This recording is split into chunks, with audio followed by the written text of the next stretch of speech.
Tura ispričat će o programu ovogodišnjih dana. Mjesto susreta za sve filmske projekcije je Zagrebačko kino Europa. Je li tako, pitamo Svetlanu Pataftu. Tako zapamtite samo kino Europa ovaj vikend. Crna Zorica, crno-humorno ostvarenje, kao i Smrt čovjeka na Balkanu odmah poslije toga. Mislim da će gledalci stvarno uživati subotnje večeri u najrecentnijim filmovima ove godine.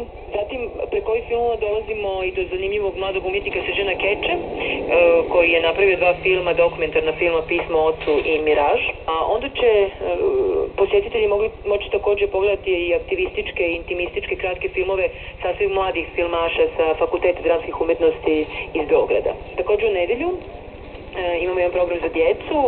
Već neko vrijeme događaju se kontinuirane radionice u organizaciji Vijeća za srpsku nacionalnu manjinu grada Zagreba, radionice sa djecom predškolske i rane školske dobi.